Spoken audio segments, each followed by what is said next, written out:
Sí, yo te...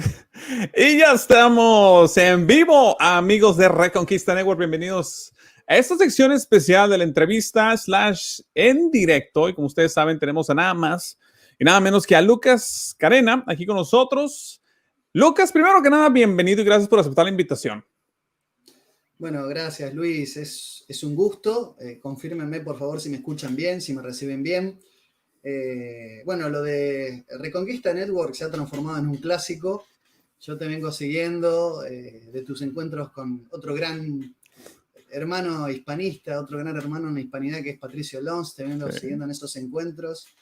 Te agradezco todo lo que estás haciendo y me honras enormemente, ¿no? Poder compartir en esta oportunidad una tertulia contigo. Así que muchas gracias por la invitación. No, hombre, gracias, al contrario, el honor es mío. Para la gente que ya muchos de ustedes conocen a Lucas, tiene un canal, por cierto, que está creciendo bastante. ¿Cuántos llevas ya? ¿7,000 suscriptores o no sé cuántos van? ¿Llevas cuántos, Lucas, si me escuchas? Ahí está, a lo mejor se congela la imagen. Ayer quisimos hacer esta tertulia, pero los problemas de conexión no nos lo permitían, entonces lo volvemos a intentar el día de hoy. Ahí estás, Lucas, de vuelta. A ver, ahí está. ¿Sí me escuchas? Confírmame. A ver, Lucas, ¿sí me oyes o no? A ver, mueve las manos, haz una maroma, amigo. Ahí estás, Lucas. Probando. Bueno, en lo que arregla Lucas ahí la conexión, les decía ayer estamos haciendo unas pruebas y obviamente en Buenos Aires, en Argentina, está en la transición a la primavera y tuvieron varios problemas con las inclemencias del tiempo y esto obviamente impidió que pudiéramos tener una conexión, por desgracia. Entonces, lo estamos agendando ahora. Y Lucas, de hecho, si la conexión a internet nos lo permite, va a estar platicándonos un poquito sobre la situación en los medios y el hombre moderno. Viene muy preparado para todas las personas y también, una vez más, permitiéndolo ahí la conexión a internet, pues estará respondiendo sus preguntas para que se preparen con sus preguntas y estará ahí respondiendo todo a su debido tiempo. Ahorita le vamos a dar un break a Lucas para que pueda arreglarlos la cuestión técnica. También, obviamente, aquí en Estados Unidos muchas noticias que han sucedido. Ahí puse un link, por cierto, en el Twitter. Estamos órdenes en Luis Blogs. Pues resulta que ha habido muchas conmociones y muchas protestas y marchas. Hoy ya quedó confirmado. La juez Barrett fue nominada para el Tribunal Supremo de la Nación. Ahorita estábamos viendo, de hecho, coordinando las noticias con Canal Asia TV, dándole seguimiento, que le mando un saludo, por cierto, a Ivonne y a Marcelo, un abrazo muy especial, sobre lo que está aconteciendo aquí en los Estados Unidos. Y al parecer ya regresó ahora sí. Lucas, ¿sí me escuchas bien? Ahora sí. No te escuchaba, pero me imagino que habrás estado explicándole al público que se me perdió la conexión. Así que sí, me más o imagino menos. que les habrás estado explicando eso. Ahí volví, ahora sí. Dije, fui hasta el mandado, pero no pasa nada.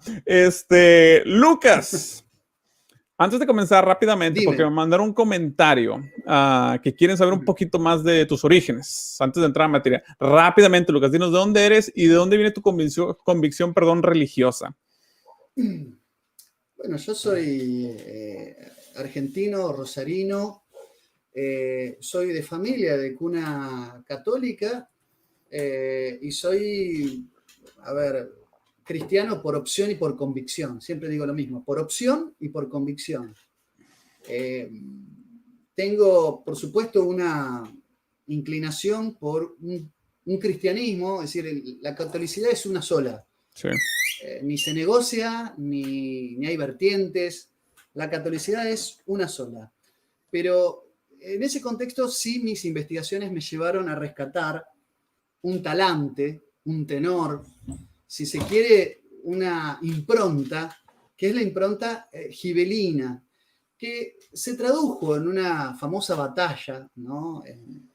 en épocas del Renacimiento, que se llamó la batalla de Montaperti, ¿no? En Toscana, en Italia, que enfrentó dos facciones. Okay. Una que se llamaba la de los güelfos, que respondían a una de las casas que se disputaban en ese entonces, lo que era el Sacro Imperio Romano Germánico, ¿no? Con Otón IV, que era un emperador funcional al papa de ese momento. Y otra que respondía, otra facción que respondía a la casa de los Hohenstaufen, de Federico Barbarroja, y de ese linaje, que eran los legítimos herederos del trono del Imperio Austrohúngaro, que venían de la casa no de Baviera, sino de Waiblingen, en Suabia, la casa de Suabia.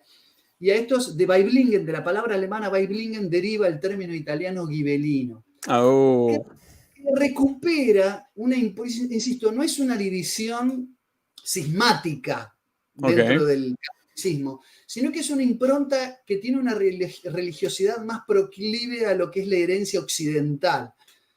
Las órdenes de caballería, los caballeros teutones, los templarios, los hospitalarios, la saga artúrica, la cuestión del grial, es decir, ese bagaje que es crístico, por momentos se lo ha considerado también esotérico, si se quiere.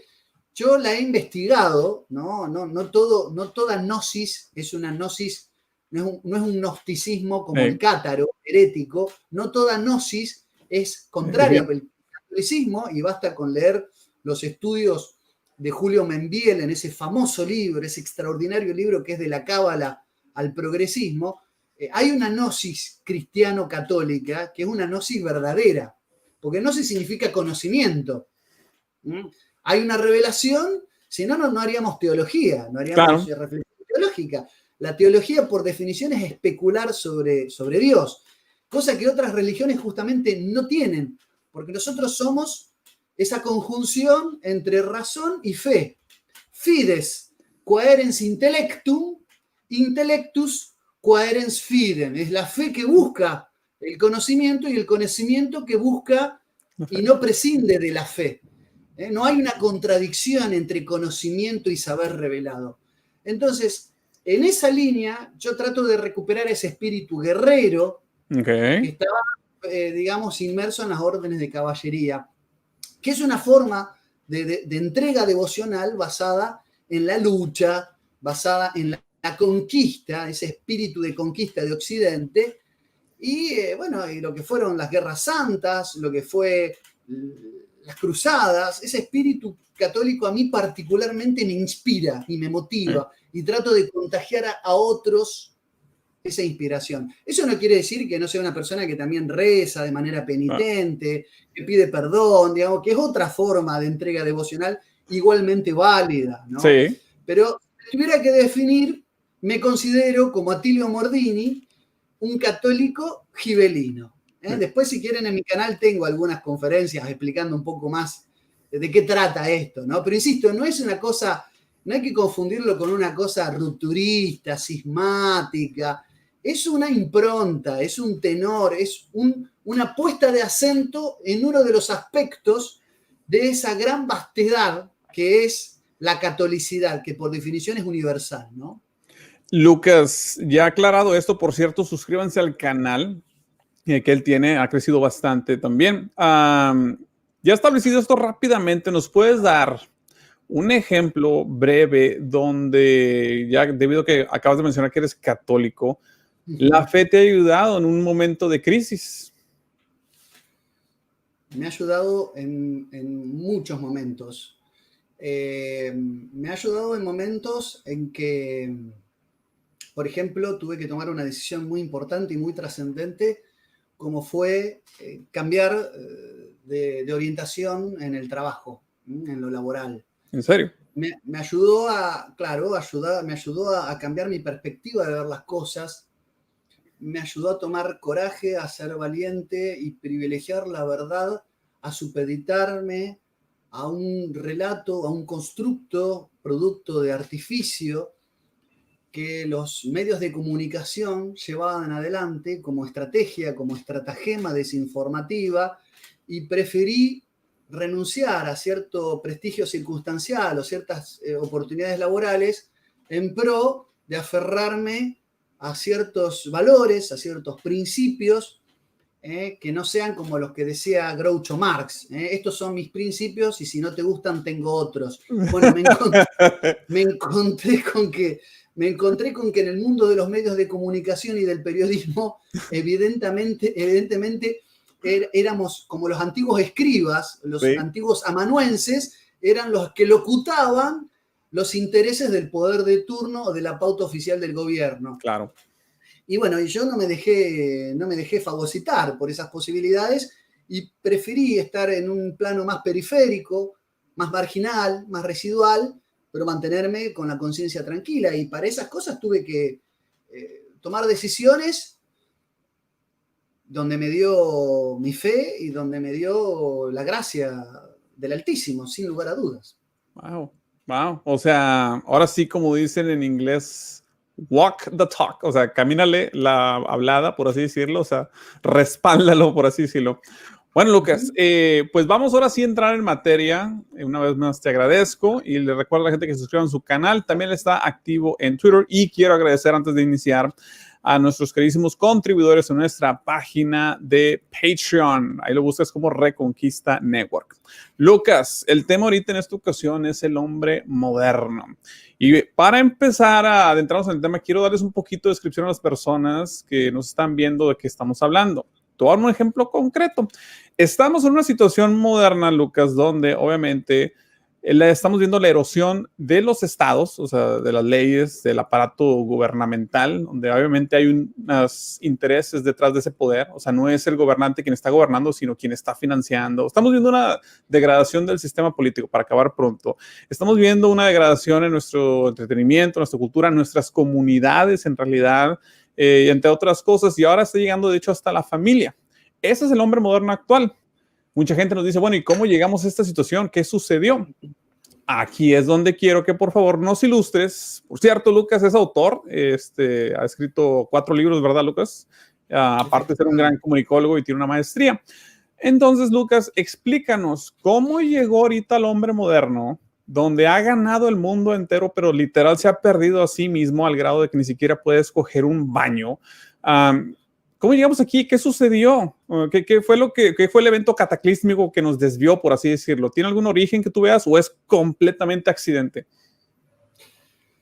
Bueno, yo tengo que confesar que tengo un discurso en sintonía con lo que un gran pensador del tradicionalismo, no necesariamente simpatizante de la cristiandad, pero sí no se le puede negar el lugar ganado en lo que es recuperar la tradición occidental, lo que se llama la tradición perenne. Ese gran italiano que fue Julius Evola le llamó rebelión contra el mundo moderno. Yo me he declarado en su momento, lo admito, en un estado de rebelión contra el mundo moderno. Pero esta no es una rebelión ingenua. No quiere decir que yo voy a hacer fuego frotando 2 ramas de un árbol, ni voy a vivir como, no sé, en épocas pretéritas, como un troglodita. Es decir, la tecnología, las modificaciones que ha generado cierta modernidad, que, ojo, ha seleccionado algunas tecnologías y otras tecnologías que podrían llegar a ir en contra de los grandes intereses y concentrados intereses del capitalismo, las ha descartado. Si no, pregúntenle al famoso Nikola Tesla. Es decir, no es que todo proceso de tecnificación va necesariamente o es producto de los cambios de la modernidad. El proyecto moderno se constituye en sí mismo como una promesa y como una promesa de plenitud. Okay. Y el hombre premoderno, que yo rescato o revalorizo en algunas de sus dimensiones, en otras, obviamente, yo no estoy acá justificando la esclavitud en época de Roma, ¿no? Ahí están mis convicciones cristianas que creo que son superadoras y universales. Hacia atrás, hacia el paganismo que lo precedía y hacia los desmanes del modernismo secularizante que lo secunda. O sea, por eso la revelación es universal y esto es lo que es el cristocentrismo. La modernidad se presenta a sí misma como un discurso de plenitud, una promesa de plenitud. Y esa plenitud es llevarnos a un estado edénico, a un estado paradisíaco, que el hombre premoderno no encontraba en este plano, en este mundo profano, en este mundo periclitante, en este mundo que estaba siempre en un estado de decadencia, ¿no? Que era finito en este mundo material. Pero, espérame, ¿por qué no lo encontraba, según decían ellos? O sea, ¿por qué la necesidad de esta promesa? Esta la plenitud, el hombre no lo encontraba en este plano, pero lo encontraba sabiendo que venía algo después de la muerte, ya sea en el mundo antiguo, que podemos decir que era cosmocéntrico, Sí. porque los dioses olímpicos estaban vinculados a toda una teogonía cosmológica, como diría Ferécides de Tiro, o directamente como una teogonía a la luz de lo que nos regala Hesíodo, ¿no? En su famosa teogonía. Es decir, el cosmos y los dioses y las constelaciones y los signos del zodíaco estaban todos mezclados. Sí. Lo divino y lo cósmico eran una misma cosa. Con el mundo cristocéntrico, teocéntrico medieval, creador y criatura se escinden.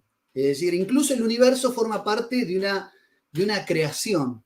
Sí. Pero en ambos momentos, en el mundo antiguo como en el mundo medieval o cristocéntrico, el hombre se preparaba para algo que lo trascendía enormemente. Esto es la trascendencia. Okay. Y en ese sentido, como dice Emilio Comar en ese fabuloso libro que se llama Orden y Misterio, encontraba un ordenamiento en su vida aprendiendo a convivir con algo del orden de lo mistérico. Es decir, era un misterio ciertos fenómenos naturales, eran un misterio ciertos fenómenos, la muerte era un misterio, pero el hombre convivía con ese misterio. Ahora, convivir con los misterios de ese hombre que podemos decir menos desprovisto de algunas cosas que el proyecto moderno nos daba, y esa gobernanza de la razón, de la reina, de la madre Minerva, de la diosa razón, nos trae ahora, desprovisto de esa gobernanza, el hombre premoderno estaba provisto de una sabiduría. ¿Se entiende? Sí. Una sabiduría que el hombre moderno empieza a perder. Vos me preguntás cómo llegamos. La diosa razón, la diosa Minerva, Atenea, Pala Atenea, ¿no? Acordate que la razón es representada por la diosa olímpica Atenea, que es una diosa que nace, el nacimiento Atenea es la única hija de Zeus que no tiene con ninguna otra mujer, con ninguna otra diosa. Nace de la frente de Zeus. Es como si fuera la inteligencia del propio Zeus. Sí. Ese nacimiento preternatural de la diosa Atenea. Esa protogénesis que se llama el nacimiento de Atenea. Esa diosa Minerva, que es la razón, que con el mundo moderno empieza a gobernar, se entroniza y se le rinde culto a la razón, llega a que los procesos del hombre queden mediados por tratar de traer esos paraísos a este mundo. Por ejemplo, hoy, el momento en el que estamos viviendo, sí, el transhumanismo, está tratando de llevar los avances de la ciencia, de la técnica, de la robótica, de la biogenética, de la microbiología, a tratar de proveernos de capacidades infinitas, de transformarnos en un homo deus, en tener la vida eterna. O sea, todo aquello que encontrábamos después de la muerte, claro, estamos hoy queriendo trasladarlo a este plano, a este nivel en el que nos encontramos. Y el hombre está empezando a chocarse con esa realidad, porque estamos comiendo del fruto de la manzana, ¿no? De la vida eterna. Exactamente, el fruto prohibido es el fruto que sale ¿de dónde? Del árbol de la sabiduría, sí, del bien y el mal. Es decir, el hombre en el Edén podía disponer de toda la creación, menos decidir lo que era bueno y lo que era malo. Eso solamente era un atributo de Dios. La gran desobediencia, que es el pecado original, es indudablemente creernos Dios, es creernos Dios. Y nosotros somos ese Übermensch, ese superhombre que aparece con la modernidad, que con su afán de gobernarlo todo, de explotar la naturaleza, hemos sojizado y transgenizado los suelos, hemos deteriorado la ecología. A ver, espérame, tradúceme ese término, por favor, para la gente que no sabe, ese transgenizado los suelos, específicamente cómo se ve esa acción. Bueno, todos sabemos que la famosa Revolución Verde, cuando se dio en la década del 70 lo que se llama la crisis del petróleo, los países integrantes de la OPEP, la Organización de Países Exportadores de Petróleo, y la OPAEP, que es la Organización de Países Árabes Exportadores de Petróleo, se les ocurrió triplicar los precios del petróleo. Entonces muchas compañías petrolíferas que tenían el monopolio del combustible decidieron diversificar su economía y no usar el petróleo solo para hacer combustibles, los combustibles fósiles. Sí. Decidieron hacer una contribución a la ecología. ¿Qué es hacer a la ecología? Qué generoso. Por eso se llama verde. Empezaron a producir pesticidas, agroquímicos, que también derivan del petróleo, sí, muchas veces muy venenosos. ¿Y cómo funcionan estos agroquímicos? Funcionan con una semillita alterada genéticamente, donde esas semillas, que son producto de laboratorio, por eso son transgénicas, su mapa genético es alterado de manera artificial. Entonces vos plantás la semilla, acá en Argentina es la soja, y crece la soja, y cuando vos tirás el famoso glifosato, que acá es la marca Roundup, la más conocida, Roundup, Monsanto, sí. bueno, sabemos que no. Sí. Toda plaga y todo otro yuyo muere, excepto la plantita, la chaucha de soja transgénica. Ahora, el suelo con esa soja transgénica es un suelo que se va deteriorando, no solamente por el monocultivo, claro, sino también porque, digamos, los recursos del suelo que absorbe la soja son siempre los mismos y ese suelo, al no haber rotación de las siembras y demás, porque es lo que más rinde, porque es lo que cotiza mejor, está haciendo un deterioro de los suelos. Eso es cierto. Lo que pasa es que muchas veces en nuestra vida cotidiana creemos y nos hacen creer que los problemas de la ecología, como dice el Green New Deal, ¿no? Ahí en Estados Unidos ustedes tienen a Alexandra Ocasio-Cortez. Ocasio-Cortez, sí, muy cercana a Joe Biden y también a Bernie Sanders, del Partido Demócrata, que están haciendo todo un nuevo pacto verde, y que es como la sandía, es verde por fuera y roja por dentro. Sí. Es decir, es el neomarxismo funcional a los intereses del petróleo, que lo que están haciendo es promover una ecología de la superpoblación. Entonces, ¿qué nos dicen? Que el gran problema del calentamiento global, y ahí la tienen a Greta Thunberg, ¿cómo es? Greta Thunberg, sí, la escandinava, regañándonos, sí. Retándonos, exactamente, siempre con el ceño fruncido y el dedo en alto, retándonos de que el problema somos nosotros.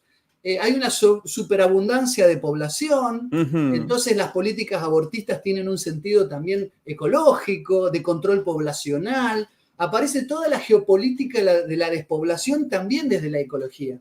Entonces, ¿hay problemas en la ecología? Los hay, pero producto de las mismas élites que quieren despoblar la humanidad, no por nuestra culpa. ¿Me explico, mi querido Luis? Claro.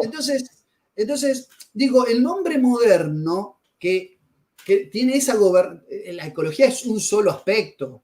También asistimos a una pérdida de los valores. Nosotros venimos en un proceso de degradación, como decía el italiano Augusto Del Noce.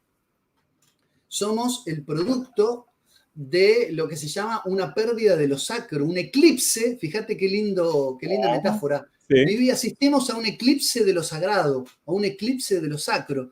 Y este orden sagrado, trascendente, eclipsado por la inmanencia, está trayendo serios problemas.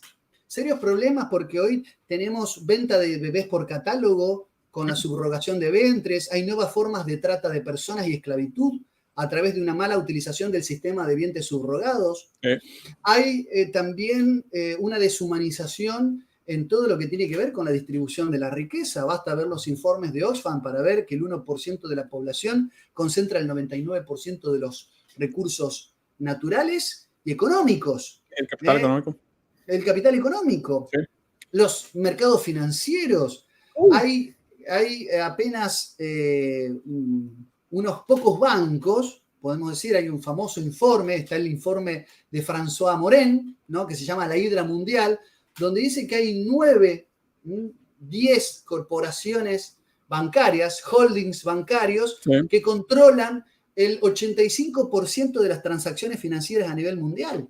Sí. Y los mercados financieros son los más poderosos del mundo y son mercados que no generan riqueza, porque los bancos, ¿qué hacen los banqueros? Administran la riqueza que el mundo de la producción genera, pero ellos no la generan, la administran, cobrando intereses. Cobrando, o sea, claro. la usura, Sí. Shylock nos está pidiendo la libra de carne, diría Shakespeare. Sí. Entonces buen digo, punto. el mundo nos está mostrando señales que ese proceso de modernización, esa promesa de plenitud que nos daba el mundo moderno, está en un estado de colapso en muchos órdenes. La pérdida de los valores trascendentes,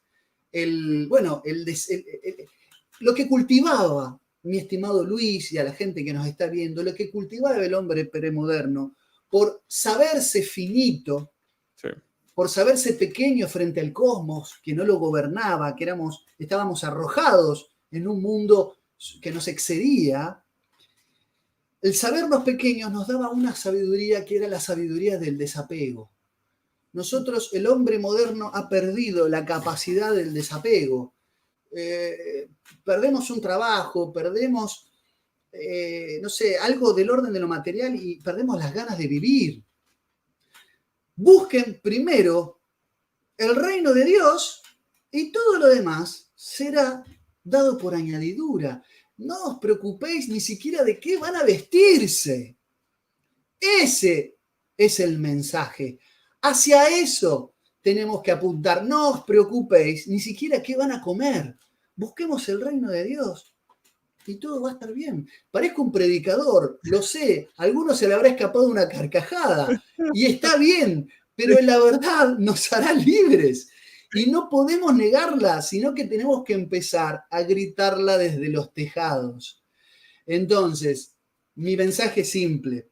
El mundo moderno nos promete cosas y es el nuevo becerro de oro.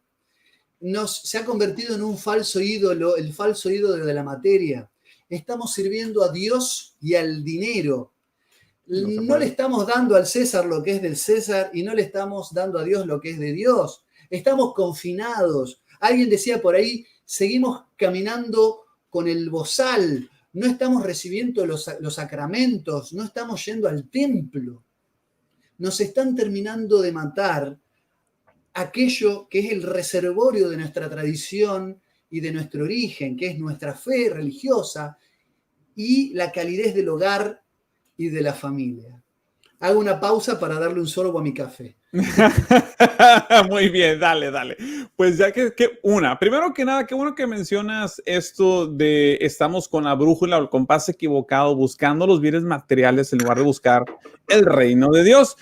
Y hay una razón por la cual la digo, no nomás por echarte flores, porque he visto estudios, me imagino que tú también has visto, en países como en Hispanoamérica, como México, me imagino también Argentina, la depresión se está convirtiendo en las principales discapacidades laborales. En Estados Unidos es más común porque aquí tenemos una sobreabundancia de recursos. Aquí literal el hombre ha ganado todo, pero no ha perdido su alma en el proceso.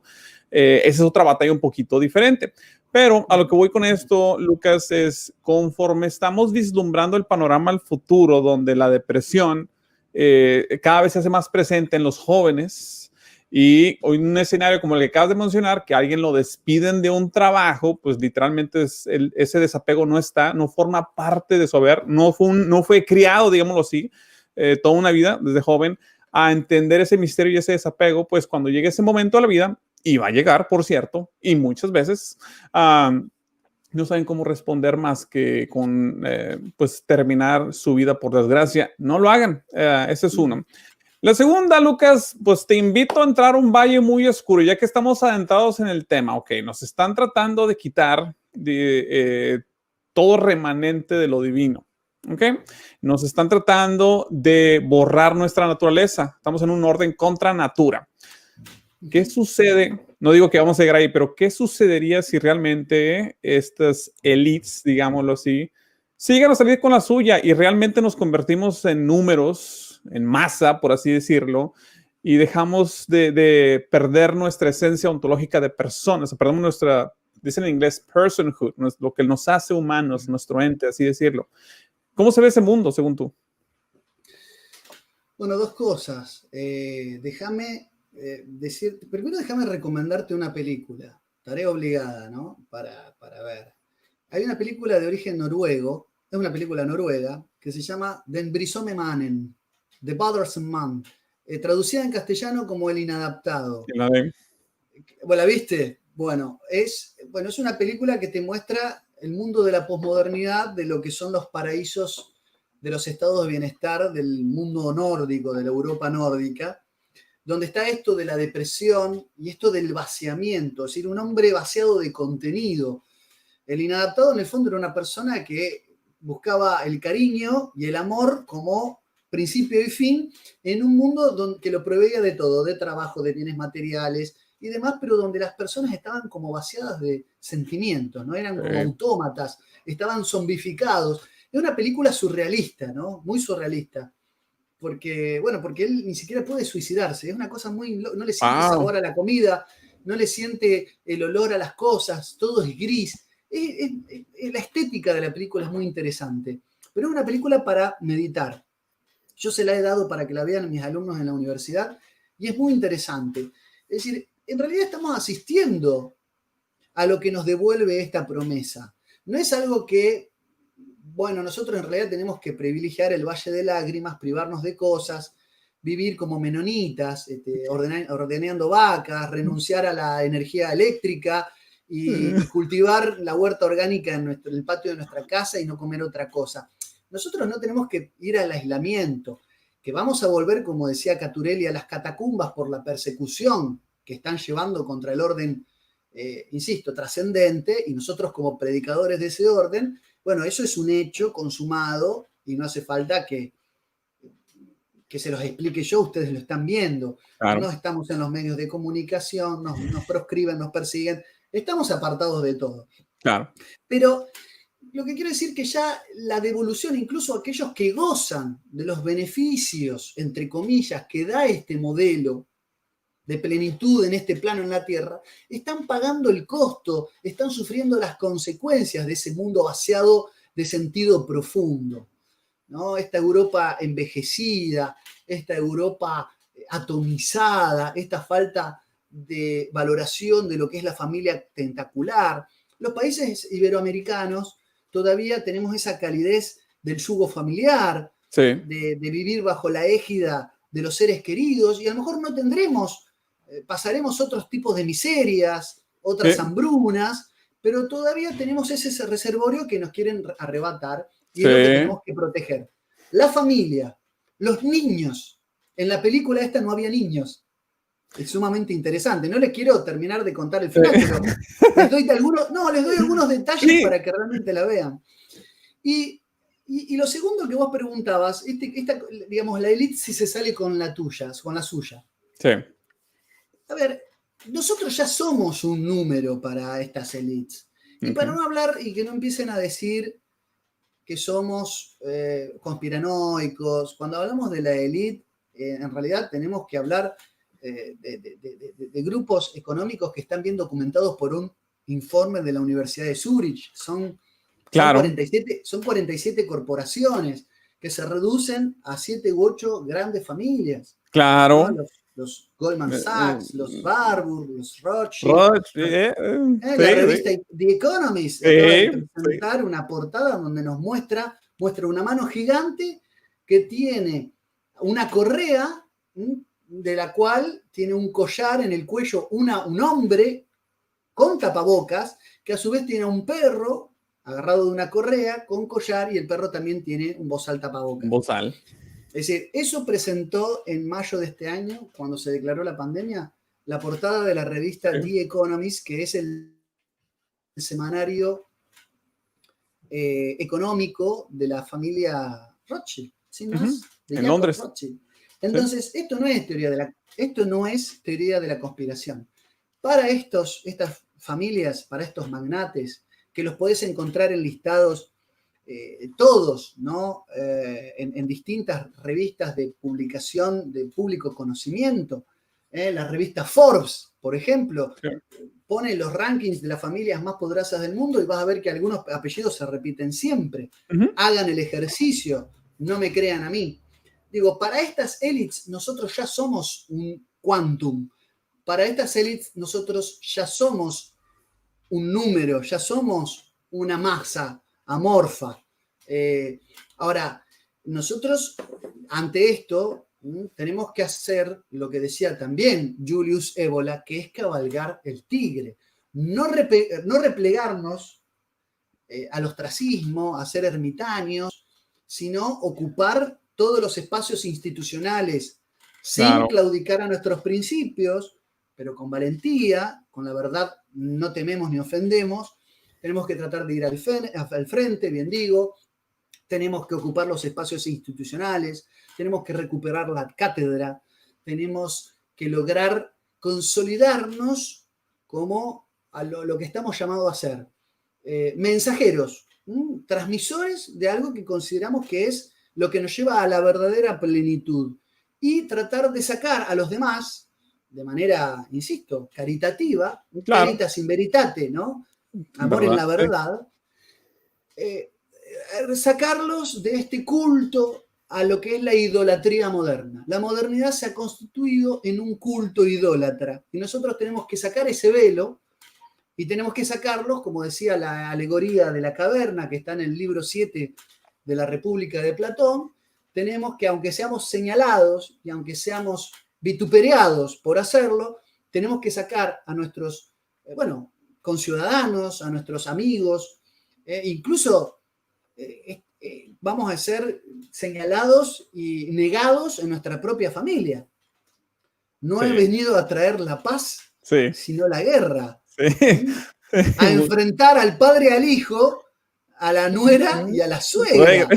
Entonces, bueno, para esa última parte no hace falta cristianismo, pero no importa, digo. Entonces, digo, dentro de la misma familia va a haber divisiones por esa causa. Es una bienaventuranza. Sí. Y nosotros tenemos que estar preparados porque esta es una batalla que vamos a dar en soledad y en persecución. Y tenemos que seguir siendo fuertes, aferrarnos a nuestras convicciones y recuperar ese ser contemplativo, ese interiorismo que pregonaba y predicaba San Agustín de Hipona, ese gran cristiano de Tagaste.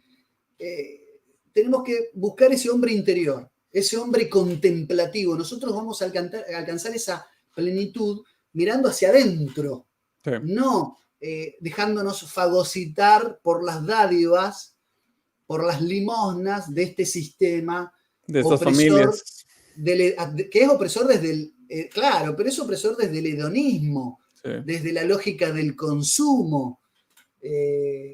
Nos va a dar señales para tratar de comprarnos, ¿no? Es decir, en ese sentido, la astucia del maligno es tratar de comprarnos, de generar el pacto fáustico, y nosotros vamos a estar, prontos a caer en la tentación o eludirla, aferrados a nuestro ser interior, a ese ser contemplativo que nos va a permitir resistir los embates de estas élites. No es una tarea fácil, es ardua y dolorosa, pero que nos va a conducir al estado, insisto, de la plenitud verdadera. Sí, fíjate, ahorita que mencionabas esto, Lucas, me acordé de algo. Yo siempre, por cierto, he visto mis análisis políticos, enfatizo mucho lo que sucede aquí en los Estados Unidos, porque digo, lo que ves aquí, barrio abajo, o sea, va a suceder muy probablemente en tus países. Entonces, es el mismo principio del lugar de capitular al tigre, es domarlo o manejarlo, montarlo, como lo quieras decir.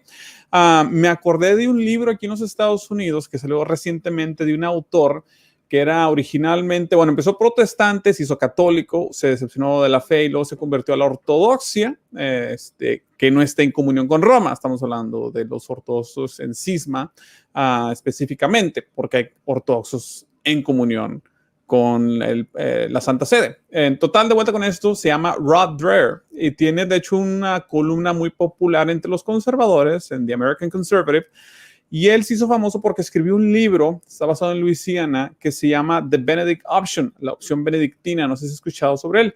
Prácticamente eso es una capitulación lo que él está promoviendo, aislarse casi, digamos, es una cristianización del menonita o del Amish, de gente que se aísla del mundo, se amuralla, por así decirlo. Y ha tenido mucho auge con los jóvenes. Hay autores católicos aquí en Estados Unidos que están, digamos, sin ser confrontacionales, con caridad, como tú lo mencionabas, tratando de pues, confrontar esa idea, porque no es la verdad católica, o sea, no es la manera en que debemos de vivir el mundo. Hay que, en pocas palabras, reconquistarlos, que es parte por la cual nombramos este canal Reconquista, literal, porque me di cuenta que en los medios hemos capitulado. Bueno, es una labor muy ardua, que a lo mejor el fruto no lo veré yo, sino hasta a lo mejor mis nietos, no sé, pero pues alguien tiene que empezar a hacerlo. Entonces, me acordé mucho de esta situación, es el verdadero pensamiento cristiano, digamos, alineado en ese aspecto. La otra cosa que ahorita estabas mencionando sobre la película y el mundo gris y donde no había niños, me tocó una experiencia hace un par de años similar cuando estaba en Montreal. Yo soy papá, obviamente, entonces tengo mis dos hijas, estaban chiquitas, bebés en ese entonces, y pues andábamos viajando con carriolas y todo lo que te imaginas que una familia viaja. Entonces, estando en Montreal, tomando el metro, el subway, no sé cómo le digan en Argentina, yo les... Sí, bueno, yo le había dicho... Subterráneo acá le llamamos. Subterráneo, bueno, le había dicho a mi primo, oye, si me pierdo, ¿cómo le voy a hacer? Porque yo no hablo francés. Y me dice ella, ¿sabes qué? Te van a ayudar, la gente es muy caritativa y que no sé qué. Y pues sí, en efecto fueron muy caritativos, pero me di cuenta de algo. Mucha gente se nos quedaba viendo de alegría, pero se nos quedaba viendo porque me di cuenta que en los vagones casi no había familias, en especial entre más te acercabas al centro, al corazón de Montreal, casi no veías familias viajando, muchos jóvenes, eso sí, muchas personas mayores, pero así familias con todos los defectos que traen las familias, con niños llorando y todos pañales volando, lo que gustes y mandes, que es una bendición al final de cuentas, es casi una rareza que para ellos hasta te empiezan a ver con admiración, te empiezan a contemplar. Y eso a mí me llamó la atención porque en Texas, el estado en que yo vivo, pues pululan las familias, gracias a Dios, hasta la fecha. Pero una vez que te sales de ese entorno, empiezas a ver, sobre todo en lugares muy prósperos como lo es Montreal, ese mundo que estás describiendo actualmente. Una de las maneras que yo he visto que es ser contrarrevolucionario, lo dijo de hecho el padre Olivera, es cásate, ten hijos, acércate a Dios, así de sencillo. Por cierto, le mandamos un saludo. Lucas, tengo una pregunta aquí en el chat, gracias por cierto a Carlos Agustín, dice, Luis, pregunta a Lucas si hoy en día no nos encontramos como en los primeros cristianos que vivieron en la época que va entre el edicto de Milán y la coronación del emperador Teodosio. ¿Tú qué piensas, Lucas? Bueno, en realidad creo que estamos como en épocas de Diocleciano. Antes, estamos en la época de la persecución, porque el edicto de Milán lo que es con Constantino, previo a Teodosio, que, ojo, el edicto de Milán no es un edicto que declare la oficialidad de la cristiandad en el Imperio Romano, sino la no persecución. La toleración, sí. La tolerancia, que es un paso previo. Retomo eso en un minuto, a colación de lo que decías. Quiero explicar la metáfora. Cabalgar al tigre significa reconocer que estamos en un momento de la historia, que estamos en un momento, en un zeitgeist, en un espíritu de época, tal que si nosotros, el enemigo es tan poderoso y tiene tantos recursos que si nosotros los enfrentamos, vamos de frente, de ahí viene enfrentar, chocamos con algo que nos aplasta y nos pasa por arriba. No es una lucha en igualdad de condiciones. Es un monstruo de 1000 cabezas, es una hidra que es un monstruo leviatánico. Entonces, cabalgar al tigre significa domarlo, es decir, ser mansos como la paloma y astutos como la serpiente. Hoy estoy muy bíblico. Qué bueno. La sabiduría está toda en un mismo lugar. Por suerte la tenemos fácil, toda la sabiduría está en el mismo lugar. Pero bueno, esto es así. Nosotros tenemos que acomodarnos, no renunciando a nuestras convicciones, no claudicando al sistema, pero sí tener la astucia de inmiscuirnos en el sistema con la verdad, con la serenidad, con la mansedumbre del que tiene y es poseedor de la verdad, y cabalgar, domar al tigre, es decir, amansarlo, siendo, insisto, vehículos para que algo que nos supera y en lo que creemos fervientemente, ser vehículos para que esa voluntad obre a través nuestro. Por eso digo, no tengamos miedo, porque no nos va a faltar nada si buscamos lo fundamental. Nosotros tenemos que ser transmisores de algo que va a estar con nosotros, mucho más poderoso que la élite y que va a estar cubriéndonos la espalda si nosotros obramos con fe, con devoción y con la verdad. Ahora bien, esto que decís de recluirnos como los menonitas, como los anabaptistas, esto es una forma de hacer una concesión al sistema. Nosotros nos resignamos a que no podemos cambiar nada, entonces le concedemos, le regalamos el mundo también, las artes, la creación, la parte creada, se la regalamos a ellos, al príncipe de este mundo, y nosotros tratamos de vivir como podemos, con lo que podemos, y nos arreglamos, y no molestamos, no hacemos ruido, somos obedientes, es una mansedumbre funcional. Entonces tenemos que ser revolucionarios en el sentido de contrarrevolucionarios, por supuesto, porque hoy ser revolucionario es declararle la guerra al mundo moderno. Entonces, está bien lo que decís, no sirve esta cuestión de replegarnos y escondernos. Nosotros tenemos que estar dispuestos a ser llamados incluso al martirio. Yo sé que suena fácil decirlo, es mucho más difícil llevarlo a la práctica, pero tenemos que estar dispuestos a dar, si así nos lo pide el destino y el más grande, la vida. Entonces, si no hay espíritu de martirio, no vamos a ser verdaderos héroes, y es en ese espíritu de martirio, por eso recuperamos el valor del etos guerrero, de la reconquista, como se llama tu canal. Para recuperar este mundo tenemos que volver a cristianizarlo y volver a llevar la cultura, por eso es una batalla metafísica, como decía Salvador Orrego, para recuperar esa cristiandad, ese espíritu universal, atemporal, y volver a épocas del Edicto de Milán, es decir, para cuando Constantino se convierte, ¿no? En la batalla del puente Milvio, ustedes saben que Constantino mira al cielo y se escribe, aparece un símbolo que es el crismón, y se escribe Inoc signos vince, con este signo vencerás. Y era un signo de la unión de lo divino, de lo crístico y de lo pagano, y que Constantino le hizo imprimir en los broqueles, en los escudos a sus soldados. Y con eso venció Magencio. Con eso Constantino, en esa batalla del puente Milvio, ganó, y esa victoria implicó el triunfo del emperador, que luego, ¿cómo se convirtió? ¿Los cristianos lo apedrearon? No.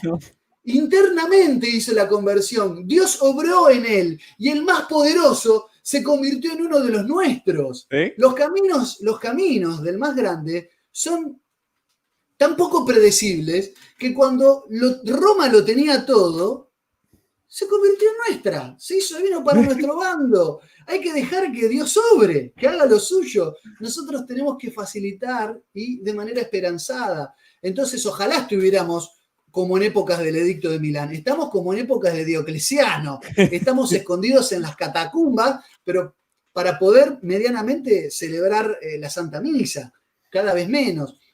Digo, tenemos que volver a resurgir, ¿no? De las arenas, tenemos que volver a brotar y tenemos que volver a ser imperio, el verdadero, el imperio de Cristo, ¿no? El único referente que tenemos ahorita que mencionas del imperio de Cristo, Lucas, al menos recientemente, pues es el imperio español. ¿Qué puede suceder actualmente? ¿Cómo se ve ese imperio resurgiente? ¿Otra vez a lo mismo o es algo nuevo? ¿O de qué forma toma más concreta?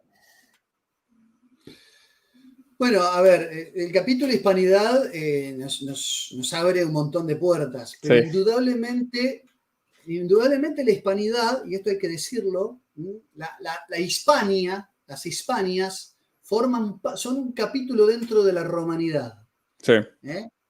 La romanidad, cuando hablamos del Sacro Imperio Romano Germánico, que fue ese imperio que duró 1000 años, desde el año 800, cuando el el primer emperador de este Sacro Imperio, el rey francés Carlomagno, es coronado rey por un papa en el año 800 hasta 1804 con las guerras napoleónicas. Ese imperio que duró 1000 años fue esa conjunción, fue ese compendio de todo lo que estaba bien, o sea, con aciertos y errores, obviamente, con la reyesía, con la monarquía, con un espíritu aristocrático y aristocratizante. Ese hombre que fue obviamente tan denigrado por los que han escrito la leyenda negra de la hispanidad, desde Guillermo de Orange, pasando por Voltaire, pasando por Juan Antonio Lorente.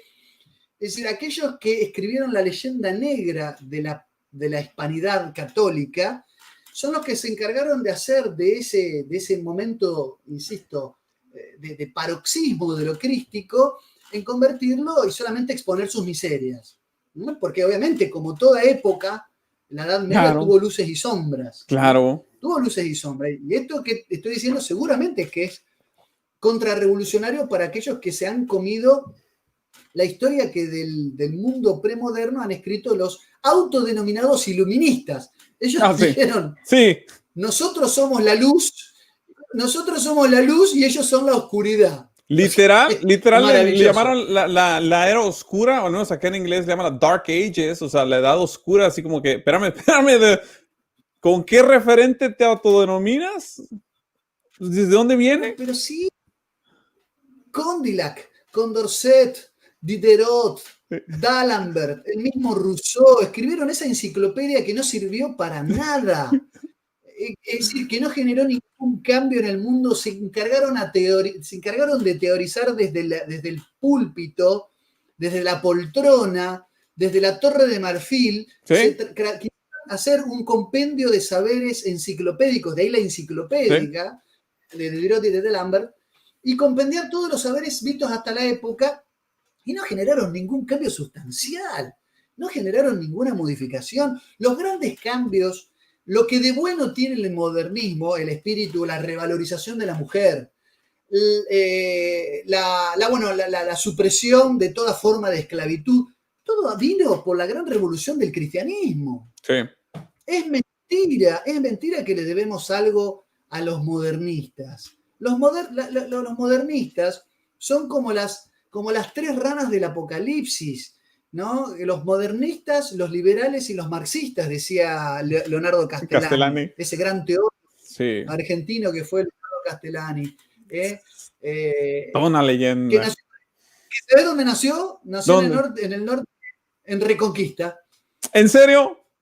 En un lugar llamado Reconquista, en el norte de mi provincia. Qué privilegio. No, qué privilegio tienen ustedes los argentinos de tener a alguien como Castellani en sus saberes. O sea, la verdad, si tú no lo conoces, te lo recomiendo. De hecho, estoy ahorita leyendo el comentario de Apocalipsis que mencionas a Castellani. Increíble. El señor López Padilla, que lo tuvimos también en Reconquista, mencionaba a Castellani como referente. Si te interesa algo de la cristiandad, no puedes brincarte a Castellani, la verdad, el mejor exegeta de nuestra era, así de sencillo. Y es hispano y es argentino.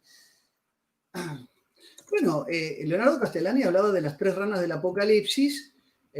Sí, Leonardo Castellani, hoy recuperado por Juan Manuel de Prada también, que lo reivindica, ¿no? Sí. Pero decía que las 3 ranas del Apocalipsis, cada una tiene su propio croac. Pero son incapaces son saltarinas, son vocingleras, y cada una tiene su propio croac, pero son incapaces del sí y son incapaces del no. Es decir, los liberales y los marxistas, y en el fondo todo el mundo moderno, ha maquillado, ha revestido ideas que en su concepción más profunda y liberadora, bien digo, han sido ideas cristianas. En el fondo, eliminar la esclavitud, imponerse contra todos los sistemas de opresión, formaron parte de la moral cristiana. Claro. Mucho antes de que estos escritores desde las Torres de Marfil y con sus plumas de plata dijeran las cosas que dijeron acerca de las libertades individuales. Al contrario, más de uno quiso justificar el individualismo, que nada tiene que ver con la verdadera libertad profunda de los liberales. Ya que hablamos de hispanidad, menos palabrería liberal y más reivindicación de la libertad profunda del hombre, decía José Antonio Primo de Rivera. Y esto es lo que tenemos que reivindicar, esa hispanidad católica que fue el gran imperio, ¿no?, que nos dio nuestro idioma, que nos dio el talar y digamos que nos dio las primeras grandes monedas de comercio internacional, sí, que abrió los mercados internacionales. Sí. Nos dio fraternidad, literal. La razón por la que tú y yo lo estamos hablando, eso es fraternal. Jamás he pisado en mi vida, al menos ahorita he tenido el privilegio de pisar tierra argentina, espero si Dios quiere el año que viene, pero sin embargo, podemos Lucas y yo tener esa amistad y conexión por el simple hecho de que somos herederos de ese legado del Imperio Español, el idioma, la religión. La cultura es la misma prácticamente, son variantes superficiales que sí, el acento, a lo mejor la comida o no sé, pero eso es superficial. Pero sí, bueno, pero por eso te digo, la hispanidad es ese gran reservorio cultural que nos daba desde el Real de 8, no me acordaba el nombre de la moneda, desde el Real de 8, donde se comerciaba desde Filipinas a todo el mundo. ¿Sí? Esa lengua universal, ese idioma universal, el idioma de Cervantes, el idioma de Castilla, de Burgos, de Cantabria, ¿no? El idioma del Quijote, ¿sí?, que los mismos ingleses sabían que era muy superior a Shakespeare. Claro. Que se sabía era muy superior a Shakespeare, que nos dio la batalla de Lepanto, que combatió, en ese momento la herejía de los moriscos, o sea, la herejía en el fondo islámica, con la batalla de Lepanto, con Juan de Austria, con los Habsburgo, con el Cid Campeador. ¿Sí? Es decir, esa hispanidad guerrera es lo que hoy la anglofilia de las élites totalmente masónicas, ¿no?, que no por nada, desde 1717, con lo que son las actas de Anderson, la gran sede de la masonería está en Inglaterra, ¿no?, y el duque de Kent, eso es su gran maestre. Es decir, esa Inglaterra masónica combatió esa cristiandad que el gran imperio español supo expresar y que lamentablemente hoy ha dejado de estar en Europa, y lo digo también con mucho dolor, en la madre patria España, y cuyo reservorio, insisto, cultural, podemos encontrar todavía cada vez menos en Iberoamérica. Yo siempre hablo de Hispanoamérica o de Iberoamérica, no de Latinoamérica, porque bueno, creo que claro, la península ibérica, que separaba por los montes Pirineos lo que era España y Portugal, fueron los que realmente desde Cádiz a nuestras costas, a nuestro río de la Plata, nos dieron esa hispanidad católica con la conquista de América, y que hoy eso está de nuestro lado. Después de que España se borbonizó, después de los Austria, creo que encontramos más espíritu español de este lado del Atlántico. En muchos aspectos, lo digo, ¿no? En muchos aspectos. Entonces, tenemos que recuperar, tenemos que generar un nuevo hermanamiento, un hermanamiento en la cristiandad y en ese bagaje cultural que podemos llamar hispanidad, que es un elemento dentro de esa romanidad que obviamente se fracturó. Claro. Que en su momento se fracturó. Pero estamos de acuerdo, estoy pronto a admitirlo, que el gran ataque contra la cristiandad hoy son saetas disparadas contra todo reservorio hispanista. O sea, por eso tenemos que protegerlo. Exactamente. Sí, o sea, somos nosotros porque somos el remanente, no por pararnos el cuello. O sea, debido a la herencia, de hecho, debido a los logros de nuestros ancestros, más que logros propios, si somos francos, la verdad. Entonces, pues ni modo, así está la situación. Lucas, antes de que se me acabe el tiempo, porque hay un tema más que quiero abordar. Por cierto, agradezco a todas las personas que han estado con nosotros en el chat. Te mando muchas preguntas. A Camilo Rubiano, gracias por la contribución. También a Diego Dirie, gracias también por la contribución. Así como ellos, ustedes lo pueden hacer en el canal, aquí en el Super Chat o por medio de Patreon también. Visiten el canal de Lucas, tiene su canal en YouTube y su Twitter. ¿Cuál es rápidamente, Lucas, tu canal? El Gibelino, mi canal de YouTube. Ahí van a encontrar también entrevistas. Los miércoles transmito por streaming como vos en directo con invitados. Hago algunos videos cortos explicativos y también hago programas grabados especiales con personalidades con temas de coyuntura o de fondo, depende, ¿no? El otro día le dedicamos con el profesor Caponeto justamente un capítulo a escudriñar la semblanza de don Leonardo Castellani, por si les interesa el tema. Fíjate, qué bueno. Qué bueno. Por cierto, y esta semana, Lucas, vamos a volver a la arena de los medios sociales. Tenemos con los muchachos de Canal Asia TV agendada una tertulia muy interesante para todas las personas que sí, quieran dar opiniones. Invitemos al webinar, el día 30. Sí. Un webinar auspiciado por Asia TV, ¿no? Que hacen una labor sumamente encomiable. Sí. Sí, un abrazo muy especial a todos ellos. Obviamente también a don Patricio Lons por toda su labor, como siempre, ahí está.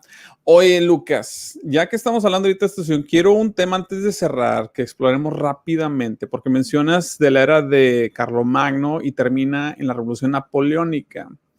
Así sintetizado, ¿qué de relevante tuvo ese evento? Y por qué hasta la fecha, al parecer, seguimos viviendo las consecuencias de ese evento? Esa revolución napoleónica. O sea, ¿en qué nos afecta hoy en día? Estamos hablando de 1000 años, ¿no? 1000 años donde hubo un principio vector que fue volver a ese imperio que recuperaba esa romanidad, por eso imperio romano-germánico, Sacro Imperio Romano y después Sacro Imperio Romano-Germánico, que después se recuperó con el Segundo Reich de Otto von Bismarck, ¿no? en las postrimerías del siglo XIX, y que después, con elementos bastante más paganizantes, quisieron constituirse en un tercer Reich de la mano de lo que fue el nacionalsocialismo alemán. Fueron 3 momentos, obviamente, modificándose ese concepto y por momentos desviándose indudablemente, pero esos 1000 años que fue ese Reich, ese imperio, tuvo muchas etapas, entonces es muy complejo, no podemos describir 1000 años, la Edad Media de por sí son 11 siglos, pero es muy complejo para el tiempo que nos queda, pero sí, indudablemente, la Revolución Francesa es la consecuencia de un tramo, y voy a tratar de ser breve, entre lo que es la degradación de ese espíritu universal católico y la aparición del protestantismo. Es decir, en el siglo XVII, particularmente cuando el emperador asume como emperador del Sacro Imperio Fernando II, él impone una catolicidad para todos los reinos de Alemania, y Bohemia, que era Bohemia y Moravia, que hoy sería lo que es República Checa, en su momento Checoslovaquia, eran de mayoría protestante, y en 1617 se dio lo que fue la tercera gran defraudación, donde los protestantes de Bohemia ponen a su propio a Federico V, a su propio rey, a su propio monarca protestante, que era descendiente a su vez de Guillermo de Orange, o sea, totalmente anti-hispanista y anticatólico, ponen a su propio rey y toman a los 3 emisarios del rey Fernando y los tiran por el balcón en un castillo de Praga. Los tiran por la ventana y caen en un montón de estiércol. Pero aunque les parezca anecdótico este episodio, esto desencadena una guerra en 1618. Este fue como la gota que rebalsó el vaso, que se lleva adelante entre 1618 y 1648, que fue la guerra de los 30 años, que duró efectivamente 30 años. 30 años. La paz de Westfalia es el resultado de una serie de tratados de paz que hay, indudablemente, los tratados de paz de Münster, los tratados de paz de Osnabrück, y la paz de Westfalia constituye un nuevo orden donde son las potencias protestantes las que imperan en Europa y son las que imponen las condiciones del orden internacional europeo. Entonces, acá hay una fractura dentro de lo que es el Sacro Imperio, todavía en vigencia el Sacro Imperio, pero son las potencias protestantes las que ponen la libre interpretación de las Sagradas Escrituras, y ese espíritu individualista se ve plasmado en el Weltanschauung de lo que Max Weber llamó la ética protestante. La ética protestante va a habilitar la usura, la ética protestante va a decir, vamos a hacer un nuevo cristianismo pasado por agua, donde podemos habilitar a la usura, donde podemos acumular bienes, incluso la acumulación de bienes para los calvinistas, puritanos, está dada como una predestinación de lo bien que hicimos las cosas. Es decir, aquella persona que tenía bienes materiales en vida estaba predestinada a la salvación, mientras que los pobres y los miserables probablemente estén predestinados a arder en las llamas del infierno. Fíjate qué distorsiones que se generan. Sí. Pero la ética protestante, que Weber reconoce porque su madre era protestante, era calvinista, puritana, la ética protestante antecede en el tiempo lo que es la consumación del modelo de acumulación capitalista recalcitrante.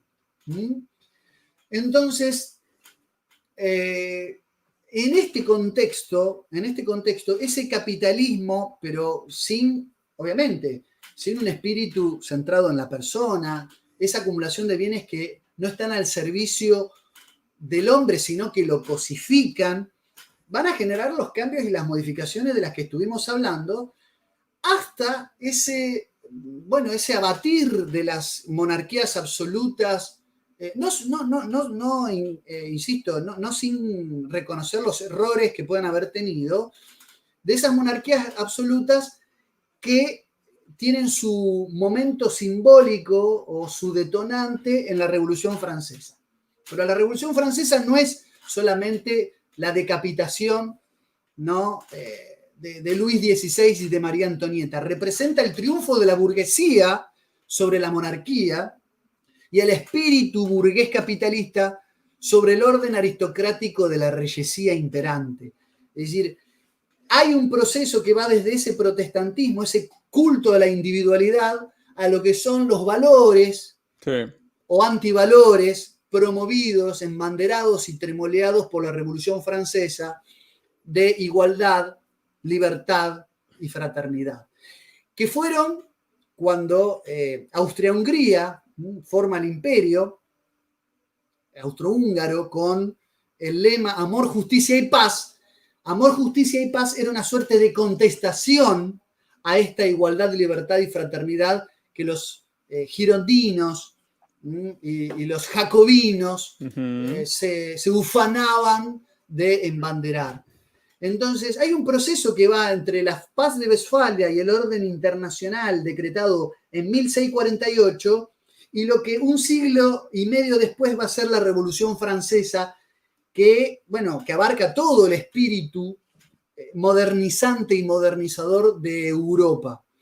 Y indudablemente, con la Revolución Francesa, de la mano está la Revolución Americana, con otra lógica, con otra connotación en 1776, pero también con una lógica muy al estilo Illuminati, ¿no? Esa cuestión, pero lo digo en el término no conspirativo, como les describe Paul Koch en sus libros acerca de lo que fue el espíritu de los Illuminati y lo que fue el cronograma de revoluciones antimonárquicas y anticristianas de un ex jesuita llamado Adam Weishaupt, que fundó una secta efectivamente con ese nombre, los Iluminados o los Illuminati de Baviera, pero que llevaron ese espíritu revolucionario y que trepó, incluso estuvo presente en la Revolución Americana. Digo, esto como a grosso modo decir por qué el Sacro Imperio cae con las revoluciones napoleónicas, porque fue la imposición por la fuerza de los revolucionarios franceses de esos principios de libertad, de fraternidad, de igualdad, a través de un nuevo imperio. Él se hizo llamar Napoleón I. Sí. Y fueron los ingleses los que nuevamente tuvieron, con la batalla de Waterloo y el Congreso de Viena, en 1815, ponerle límites al propio Napoleón porque quería dominar el mundo. O sea, fue Inglaterra, pero las guerras entre Inglaterra y Francia fue una interna moderna. Sí. Fue una interna entre el modernismo, dentro del modernismo. No hubo un espíritu contrarrevolucionario. Fueron guerras masónicas, fueron guerras intestinas en aquello que ya denunciaba Barruel, Agustín Barruel, cuando hablaba de lo que era el espíritu jacobino, que era netamente masónico. Entonces, no podemos descartar este proceso y que va, obviamente, a consolidarse a principios del siglo XIX y que va a durar también en una suerte de pugna con el imperio austrohúngaro, ¿no? Austria y Hungría, hasta 1914, cuando el archiduque de Habsburgo es asesinado y se desata la Primera Guerra Mundial. Consecuencia de la cual viene la Segunda Guerra Mundial y en triunfo aliado es la consolidación total de esa privatización del poder y de las élites que hoy dominan, si se quiere, gran parte de las decisiones que nos afectan a lo largo y a lo ancho del planeta. Yo sé que es mucha historia en muy pocas palabras, pero básicamente es así como funcionó. Claro, pero qué interesante que mencionas eso, Lucas, porque rápidamente me acordé, imponer estos valores de libertad, fraternidad y equidad, que por cierto se les olvida el otro, liberté, fraternité, egalité y degollé, o sea, es el otro a menos de que si no se aceptan estas premisas, pues, y lo hicieron. Pero a lo que voy es esto, se imponen estos valores y eso es lo que se viene a celebrar o se exalta en nuestro mundo moderno, pero se le atribuye a nuestros ancestros españoles esas imposiciones y esas falsedades, de vuelta a la leyenda negra, donde realmente no lo sucedieron. Es decir, es como para citar o parafrasear, digamos, el libro de los Romanos, del apóstol San Pablo, cambias la verdad por la mentira y suprimes la verdad, así decirlo. Y es lo que estamos viviendo actualmente. Esas consecuencias no solo son abstractas, Lucas, o sea, eso tiene una consecuencia real en nuestras vidas. Hemos creado, literal, una sociedad confusa, sociedad herida, enojada, reprimida, donde, ¿por qué? Porque han vivido una mentira para acabar pronto y hemos creado comunidades que son todo menos una comunidad. ¿Sí me explico? O sea, esos son literal, yo vivo en una mega ciudad, Dallas-Fort Worth, son cerca de 7 millones de personas y no hay comunidad, por así decirlo. O sea, es muy difícil encontrar. Houston es lo mismo, en otras comunidades, donde los vecinos viven juntos y literal no se hablan. Así de sencillo. ¿Cómo puede ser que en un mar de 7 millones de personas, del tamaño del estado de Connecticut, aquí en Estados Unidos, ni siquiera entables una plática con tu vecino siquiera? Y esas son las consecuencias de este tipo de cambio. No sé cómo lo ves tú. Sí, bueno, alguien decía ahí por ahí en el chat, la historia es maestra de la vida, ¿no? Y efectivamente lo que se ha perdido hoy es esto, entender a la historia como magistra vitae. No miramos más a la historia como magistra vitae, como maestra de la vida. Queremos modificar permanentemente. ¿Sí? Queremos alterar por fuerza del carácter revolucionario la historia como si la quisiéramos violentar permanentemente. Así como el mundo moderno quiere tener una total gobernanza, un total control de las variables que no puede manejar, así como explota la tierra, así como hay explotación del hombre por el hombre, así como hay una alteración artificial de lo natural, también hay permanentemente intentonas de violentar la historia. Queremos precipitar los hechos históricos. Nosotros ya no somos aprendices de la vida, sino que somos maestros de la propia vida y la queremos dirigir. Hoy el mundo está dirigido por un puñado de gente que se reúne desde el año 1954, se reunió por primera vez en el Hotel Bilderberg y formó un club, y quieren digitar la historia a gusto y piacere, como lo expresa Alan B. Jones en cómo funciona realmente el mundo, libro Sí. recomendadísimo, o cómo lo denuncia el mismo William James Guy Carr en su famoso libro Pawns in the Game, Sí. Peones en Peones. el juego, o como lo dice el mismo Carroll Quigley en otro famoso libro, Tragedy and Hope, ¿no? Tragedia y Esperanza. Es decir, o el Comité de los 300 del ex miembro de la inteligencia británica John Coleman. Solo por citar algunos. Es decir, el mundo se ha privatizado, se ha convertido en una mera y superflua, si quiere, reserva natural para el disfrute de unos pocos, y bueno, y el resto de las personas sobramos, entonces hay que promover políticas antinatalistas, Claro. hay que promover el homosexualismo militante, hay que promover el antinatalismo por vía del aborto, el control geopolítico, es decir, la hambruna. Entonces, el caos y el control poblacional probablemente pueda venir de la mano de alguna misteriosa vacuna que la van a presentar como milagrosa vacuna contra el COVID. No lo sabemos cómo va a venir. Pero estamos, sí, siendo sometidos a un nuevo sistema de opresión por aquellos que en aquel entonces nos decían, con estos principios de igualité, fraternité, exactamente, que vos degollé, te vamos a liberar. Claro, preguntarle a Robespierre, si no. Sí. Te vamos a liberar con estos principios, con esos mismos, sobre la base de ese andamiaje erigido sobre esos principios, hoy nos están sometiendo. Vos hablabas de Dallas. Dallas es el lugar, si no me equivoco, donde se produjo el magnicidio. Ahí mataron a Kennedy, Sí, ¿no? Kennedy, en el centro. Bueno, en el centro de Dallas mataron, Texas, mataron a Kennedy en el momento en el que estaba en una cruzada, entre tantas otras cosas,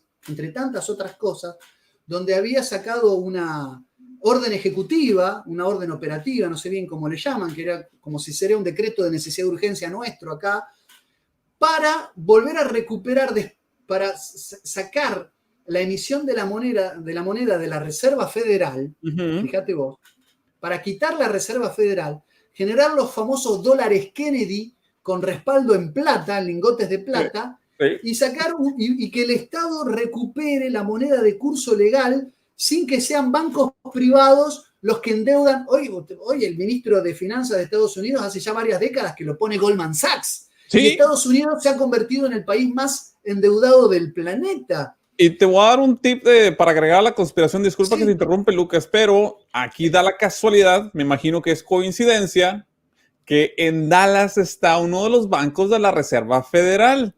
O sea, esto fue un mensaje, Lucas, que se mandó. No creas que es coincidencia. Pudo haber sido, ¿por qué no fue en otras ciudades? O sea, tuvo que ser en un lugar con un propósito muy específico. Y Dallas se distingue, a diferencia de Fort Worth, aquí de Dallas tiene la característica que está lleno, si te vas por todo el 75, cerca de un área de Dallas, está lleno de aseguradoras, de banqueros, de administradores financieros, de especuladores de inmobiliarios, firmas inmobiliarias que especulan literal, entre otras cosas. Están haciendo dinero con deuda, para acabar pronto.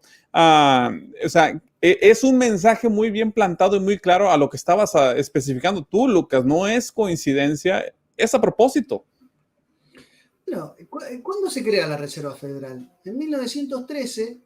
¿Y cómo se crea? A través de... En la isla Jack Adams. Exactamente, en Jekyll Island, o sea, en una Georgia. Isla secreta, exactamente, en Georgia, una isla secreta. Viene Paul Barbour, uno de los 3 hermanos Barbour, tenías a Max, a Paul, ¿no? Se reúnen en secreto, ahí estaba reunido Benjamin Strong, que fue el primer presidente de la Reserva Federal, estaba el senador Aldrich, que era el presidente de la Comisión Monetaria en ese entonces, estaban los representantes, estaban los Barbour, estaban los Rothschild y los Rockefeller, Morgan Rockefeller, por así decirlo. Ahí tenías coincidencia, estoy seguro. Tenías al monopolio de los bancos, al monopolio del petróleo, tenías a las Standard Oil, tenías a las 2 o 3 familias que sabemos que en ese momento gobernaban el mundo, se reunieron en secreto, armaron el acta de la Reserva Federal, se armó ahí y de manera fraudulenta se la aprobó en el Congreso en una sesión trasnochada, de madrugada, y se impuso una Reserva Federal con una emisión de moneda en manos de bancos privados, esto digámoslo, privados. Sí, Y a hasta la partir fecha. de ahí, todo el Estados Unidos, el American Dream norteamericano se vino a pique, señores. Sí, Ahí todo se lo que acabó. fue el republicanismo, todo lo que fue el federalista con Hamilton, se fue, como decimos acá, se fue al carajo. Y empezó un sistema de endeudamiento y donde los presidentes norteamericanos se transformaron en gerenciadores. Sí. En gerenciadores de la banca. Sí. Digo, esto hoy Estados Unidos está pagando nuevamente las consecuencias. Ni hablar nosotros. Estados Unidos exporta inflación y nosotros nos matamos por los dólares. Sí. Claro, acá estamos peleando, ¿no? por los billetes con la cara de Benjamin Franklin, con el que tengo la mejor, pero no es nuestra moneda soberana. Entonces, lo veo oscuro ese panorama y bueno, ojalá la cosa cambie. Vos conocés mucho más de la realidad norteamericana que yo, pero digo, me hablaste de Dallas y no pude evitar recordar aquel, bueno, famoso suceso a principios de la década del 60 con la muerte de Kennedy, ¿no? John Fitzgerald Kennedy. Lucas, se nos acaba el tiempo. La verdad, nos vamos a quedar con muchas ganas de seguir platicando, ya sabes. Pero bueno, la invitación está extendida a ti. Es un placer tenerte aquí, un honor. Le digo a las personas, yo admiro mucho a Lucas. De hecho, en las mañanas que estoy haciendo el desayuno o algo, a veces pongo las pláticas de Lucas o las clases que da, porque lo digo y con gusto. Yo aprendo mucho de lo que él enseña. Es un comunicador, autor. De pura casualidad, Lucas, ¿tienes Patreon o no tienes Patreon? Tengo Patreon, sí. ¿Cuál es? Pues de una vez menciónalo, ¿no? Para que la gente vaya y te apoye.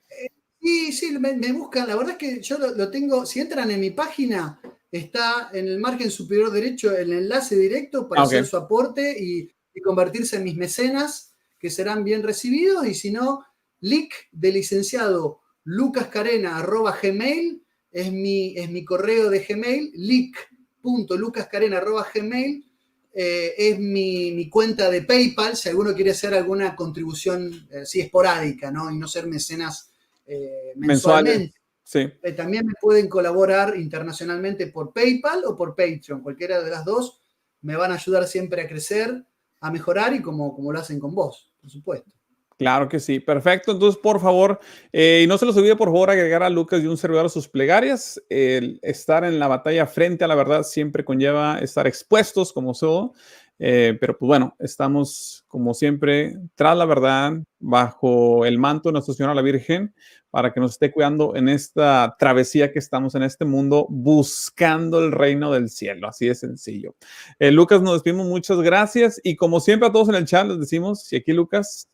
nos vemos el martes, por cierto, con Patricio. Decimos, como siempre, viva Cristo Rey. Viva.